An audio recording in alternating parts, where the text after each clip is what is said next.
Hello दोस्तों, welcome back again और आपका स्वागत है इस कामयाबी चैनल पर। और आज मैं बात करूंगा पेरेंटिंग टिप्स की। प्लीज़ अगर बच्चे देखें तो वो भी अपने पेरेंट्स को ज़रूर ये वीडियो देखने के लिए कहें, और अगर पेरेंट्स देखें तो प्लीज़ अपने बच्चों को ये वीडियो आप दिखा सकते हैं, क्योंकि बच्चे भी आपकी तरह समझदार होते हैं, लेकिन ज़रूरत इस बात की है कि वे भी आपकी भावनाओं को समझें। वैसे ये टिप्स जो हैं वो national institute of mental health and neuro sciences की तरफ से आए हैं, और मैं इसमें अपनी भाषा में इनको आप तक पहुंचाने की कोशिश करूंगा। अगर बात सही लगे तो प्लीज़ आगे शेयर कीजिए, हर बच्चे के माँ बाप तक इनको ज़रूर पहुँचाइए, बिना डरे बिना झिझके। मैं सभी टीचर्स से, भारतवर्ष के सभी शिक्षकगण से कहना चाहूँगा कि प्लीज़ हर एक पेरेंट तक एक बार इस वीडियो को ज़रूर पहुँचा दें, ताकि हमारे देश के आने वाले जो नागरिक हैं वो अच्छे से ग्रो कर सकें। चलिए शुरू करते हैं। सबसे पहली बात है कि बच्चों को किसी दूसरे बच्चे से कंपेयर बिल्कुल भी मत करिएगा, किसी भी बात को लेकर, चाहे उनके रंग रूप, आदत, अखलाक, चाहे उनके मार्क्स हों, उनके लिखने का स्टाइल हो, पढ़ने का स्टाइल हो, उठने बैठने का कोई भी व्यवहार क्यों ना हो, कभी भी कंपेयर मत कीजिए। एज ए पेरेंट तुम्हें कोई अधिकार नहीं बनता कि तुम अपने बच्चे का कंपैरिजन अपने ही दूसरे बच्चे से करो या फिर किसी और बच्चे से। किसी भी बात को लेकर कभी मत कीजिए लाइफ में। अगर आप ये काम करते हैं तो आप बिल्कुल अच्छे पेरेंट नहीं है। इससे बच्चे के ऊपर नकारात्मक प्रभाव पड़ता है। सफलताएं आपकी अपेक्षा के अनुसार हो ना हो, लेकिन बच्चे का कंपैरिजन कभी मत कीजिएगा। अपने व्यवहार को किसी भी अवस्था में क्रोधित ना दिखाएं, गलत व्यवहार ना दिखाएं। कोशिश करें कि एक बैलेंसिंग एक्ट हो। थोड़ा सा आप ज़रूर हाव भाव को दिखा सकते हैं, लेकिन ऐसा बिल्कुल ना करें कि आपने अपने तेवर में एकदम गलत चीज़ों को धारण कर लिया है। बच्चों के जीवन पर इसका नकारात्मक प्रभाव पड़ता है। थोड़ा सा पेशेंस के साथ काम लें, और जो कुछ कहना है थोड़ी देर के बाद भी आप कह सकते हैं, कर सकते हैं, उसका ध्यान ज़रूर रखें। तीसरी बात आती है कि बच्चों के फ्रेंडशिप जो सर्किल है, उसके जो दोस्त हैं, उनके बारे में ज़रूर जानकारी रखें। वो किसके बच्चे हैं, कौन सी क्लास के हैं, कितने बड़े बच्चे हैं, क्या खाते हैं, कहाँ से आते हैं, इस बात की जानकारी आप ज़रूर रखें, ताकि आपको ये पता चल सके कि आपका बच्चा किस लेवल पर जा रहा है। अगर आपको ये सब जानकारी होगी तो आप बच्चे को सही राह दिखा सकते हैं, और बच्चे को अगर गलत राह पर वह जा रहा है तो उसको रोक भी सकते हैं।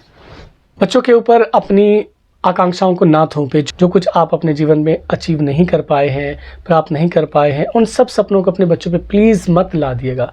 आप डॉक्टर बनना चाहते थे, नहीं बन पाए, बच्चों को डॉक्टर बनाना है ज़बरदस्ती। आप कुछ और बनना चाहते थे, नहीं बन पाए। आप कुछ और पाना चाहते थे, नहीं पा पाए। आपका सपना था बड़ा सा घर, बच्चों से आप डिज़ायर फुलफ़िल कराना चाहते हैं, बड़ी सी गाड़ी, या कुछ और भी हो सकता है। आप ऐसे दिखे, वैसे दिखे, क्रिकेटर बने, खेल खिलाड़ी बने, समाज में आपका रुतबा रौब हो। प्लीज़ इनसे बचिए। आप अपनी आकांक्षाओं को अपने बच्चों के ऊपर थोपने से बचिए। उनके अपने सपने, अपने ख्यालात हैं, उनका अपना ज़माना है, अपना दौर है, अपनी क्षमताएं हैं, अपनी इच्छाएं, आकांक्षाएं हैं। उनका प्लीज़ सम्मान ज़रूर कीजिए। लोग अपनी गलतियों से सीखते हैं। अगर आपके बच्चे ने गलती कर ही दी है तो उसको भी उसकी गलतियों से सीखने दीजिए। प्लीज़ उसकी गलती पर आप उसे बिल्कुल साफ़ सुथरा अच्छे सा बनाने की कोशिश मत कीजिए। बच्चों को गलती करने दीजिए और सीखने दीजिए। उनकी गलतियों का सम्मान कीजिए। हर एक बच्चा एकदम यूनिक है। एक बच्चा दूसरे बच्चे के जैसा बिल्कुल नहीं होता, और इस यूनिकनेस का आपको सम्मान करना है। हर बच्चा किसी न किसी चीज़ में वो अलग ज़रूर है। दो बच्चे दुनिया के कोई भी एक जैसे नहीं हो सकते। आप शिक्षा में कंपैरिजन कर सकते हैं, जो कि करना नहीं चाहिए। आप किसी और में तुलना कर सकते हैं, प्लीज़ कभी मत कीजिए। किसी न किसी लेवल पर वो बच्चे ज़रूर क्षमताओं में अलग होते हैं। इसलिए बच्चों की इस विचित्रता को, इस यूनिकनेस को, इस अकेलेपन को, इस डिफरेंट चीज़ को रेस्पेक्ट दीजिए, सम्मान कीजिए। चाहे आपको ये अच्छा लगे या ना लगे, भले ही आपके समाज में ये बातें मानी जाती हो या ना मानी जाती हो, लेकिन अपने बच्चों को ज़रूर सुनिएगा। उनकी बातें सुनिए, उनकी जो प्रॉब्लम्स आती हैं उनको दूर करने का प्रयास कीजिए। उनको सही राह दिखाइए, रास्ते बताइए। शर्माइए बिल्कुल मत, और ना ही गुस्सा कीजिए, क्योंकि कई सारी घटनाएं, मैं कभी एक वीडियो लेकर आऊँगा जो कि है पोक्सो के ऊपर, जिसमें बच्चों के साथ शारीरिक और मानसिक शोषण होता है, ख़ासतौर से सेक्सुअल शोषण होता है, सेक्सुअल हरासमेंट होता है। तो उसमें माता पिता का बच्चे को ना समझ पाना सबसे बड़ा ख़तरनाक रोल बन जाता है उनका। तो प्लीज़ बच्चों को आप सुनिए, उनकी जो भी समस्याएं हैं, जो भी ख्यालात हैं, जो भी विचार हैं, उसके ऊपर आप पहले से बंद करके, उनके मुंह को बंद करा के ठप्पा बिल्कुल मत लगाइएगा। प्लीज़ बच्चों को सुनिए और उनको राह दिखाइए। ये बच्चों के सामने बहुत सारी परेशानियां आएंगी। बच्चे एक उम्र से दूसरी तरह की उम्र में बच्चे हैं, मतलब एक बचपन है तो उससे बाल्यावस्था, फिर किशोरावस्था, और ऐसे जीवन में उनके बदलाव आते चले जाते हैं। तो वो किसी भी बात को समस्या के तौर पर ले सकते हैं। ख़ास तौर से लड़कियां इमोशनल होती हैं और उनको प्रॉब्लम्स बहुत बड़ी प्रॉब्लम लगती है। तो ऐसे में आप लोग उन बच्चों को बताइए कि जीवन ऐसे ही चलता है और इसके कई रंग होते हैं, आप घबराइए मत, हम आपके साथ हैं, विश्वास रखिए, उन्हें भरोसा दिलाइए, तो उनका जीवन और बेहतर हो सकता है। जो कुछ भी आपके मन में है बच्चे के लिए, जो आप बच्चे को बनाना चाहते हैं, समझाना चाहते हैं, तो वह अपनी तरफ से आप बता दीजिए बच्चों को।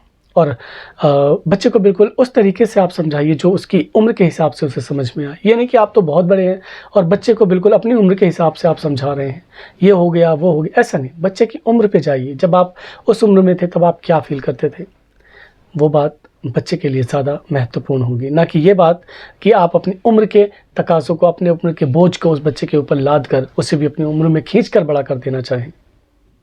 ध्यान रखिए। और सबसे बड़ी बात ये कि अपने जीवन के उस उम्र के तमाम अनुभवों को अपने बच्चों के साथ शेयर कीजिए। आप क्या करते थे, ये जीवन बदलने वाले होते हैं। मैं खुद अपने बच्चे के साथ वही सब शेयर करता हूँ। जब बच्चा सुबह नहीं उठता, मैं कहता हूँ कि मैं नींद से उठ जाया करता था और मैं समय से स्कूल जाता था, इसीलिए तो मैं आज एक कामयाब इंसान बन पाया हूँ।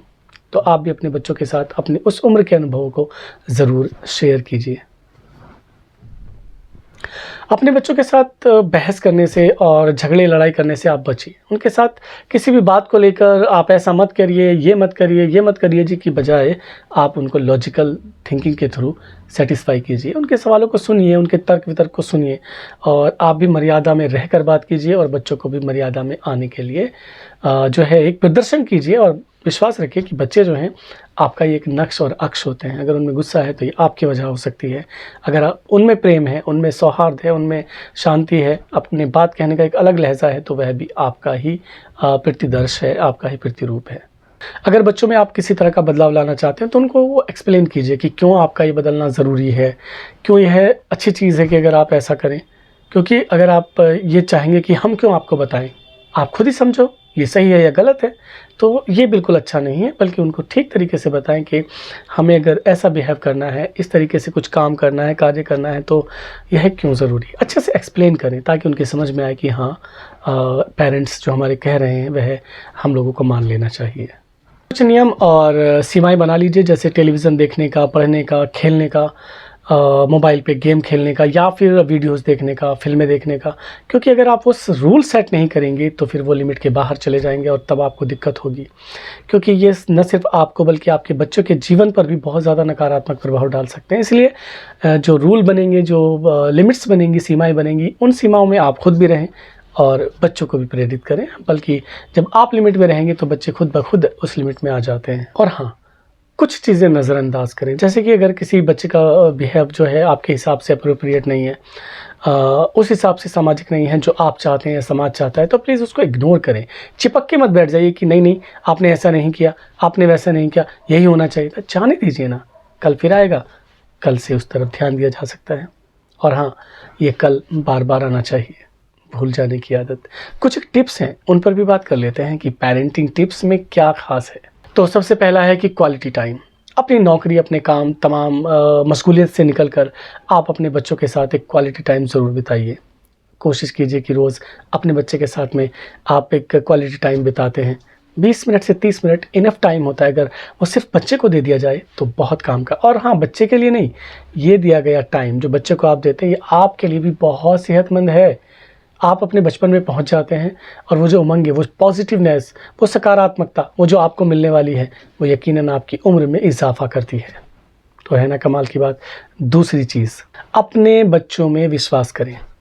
अगर आप अपने बच्चों में बार बार विश्वास नहीं दर्शाते हैं तो ये बहुत अच्छी बात नहीं है। आप एक बेहतर पेरेंट तब हैं जब आप अपने बच्चे में पूरा विश्वास रखते हैं कि मेरा बच्चा जो कुछ भी है ये कुछ ना कुछ करेगा, अपने जीवन में एक अच्छी कामयाबी हासिल करेगा और बेहतर जीवन जिएगा। अब मेरा नाम करेगा वाली बात नहीं आनी चाहिए, वह अपना नाम ज़रूर कर लेगा। और नाम करना इतना इम्पोर्टेंट नहीं है, हेल्दी हैप्पी लाइफ जीना ज़्यादा इम्पोर्टेंट है नाम करने से। तो प्लीज़ अपने बच्चों में विश्वास रखें। अपने बच्चों की प्रशंसा ज़रूर करें ऐसे मौक़ों पर जब वो अच्छे काम करते हैं, अच्छा व्यवहार करते हैं और कोई अच्छा परफॉर्म करते हैं, अगर आप इस तरह की आदत बना लेंगे कि उनकी प्रशंसा करें, तो यकीनन उनके अंदर जो अनएक्सेप्टेबल बिहेवियर है वो रिड्यूस हो जाएगा, यानी जो अनचाहा व्यवहार है वह कम हो जाता है। अगर वीडियो अच्छी लगी हो तो प्लीज़ लाइक करिएगा, शेयर कीजिएगा, और हाँ, शेयर तो ज़रूर ही कीजिएगा, चाहे चैनल को सब्सक्राइब करिएगा या मत करिएगा, please. Thank you very much.